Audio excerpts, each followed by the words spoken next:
How y'all doing? Todd, for you, when you became the running backs coach, what were the learning curves and where do you feel like you've grown the most in this position? My learning curve is just knowing the offense, learning the offense, and then learning protections, and getting the opportunity to learn your guys that you have in your room. And I think I felt like I excelled with that. And having been a former receiver, what was the transition like to becoming the running backs coach? Well, transitioning, well, you're on the offensive side of the ball, so that's a plus. But transitioning, you got Coach Nash, Coach Head, Coach Reed, Coach Matei. Everybody on that offensive side of the ball helped me out a whole lot as far as learning the scheme and what I bring to the table. You've been obviously with Indy for a while, going back to your Eagles days. But what are the attributes of a typical Indy Reid type running back? Versatile.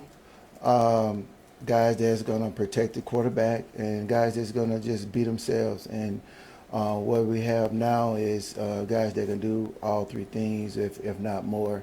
I can remember back when I was in Philly, we was in Philly, and you remember Brian Westbrook, the guys that can do a lot more stuff, do Staley and Carell Buckhalter. Those guys can do multiple things, and that's the type of running back coach looking for. With Richard, what does he need to learn, and what does he need to kind of continue to grow to get more opportunities? Well, if you can tell by Richard, he's growing and doing good things every week, and what we have to do is continue to trust the guys in the room that we have to give them some good stuff to to go by as far as like being a true professional, being a true running back, and he's done that, and we're just not trying to put too much on him. Give them the things they need to learn, and he go out there and perfect it so he can play fast. What do you think you've missed these past 2 weeks without Isaiah, and how eager are you to get him back in the lineup? Well, I just think that I have a good room with a lot of leadership with Kareem and the other guys in there, but Pacheco brings that energy to the room and on the field, and it's just another piece that we have to the puzzle to get everything that we want to accomplish this season. It's good to see him back, and we're just taking these baby steps now. We'll see what happens in the long run. Couple more. How much do you have to kind of hold him back? I know he wants to kind of go. Yeah, it's he and I talk about it all the time as far as like being a walk through, being a jog through, but he's a Tasmanian endeavor, and Taz is never walking. So just thinking about that. So that's a good thing for him to do because one speed is only speed, and Coach always emphasized playing fast, and that's what he do. Last one, Matt. You've had some game plans that have favored more in the past, and obviously this weekend there was RPOs where it was a lot more P's than R's.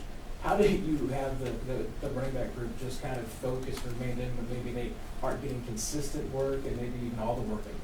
No, at the end of the day, just they know the dynamic of the offensive scheme and what we're trying to attack, and for the most part, the guys knowing that if it's a run play call, run the play. We don't control what the quarterback do because he have his reads, but in this offense and what we're doing now with the RPO system, it makes defense have to cover the field, and that's what Pat had to do a good job of doing the last few weeks. So we don't worry about that. Just whenever your time is called, just make the best of your ability when you get a carry. Thank you, Coach. All right. See y'all later.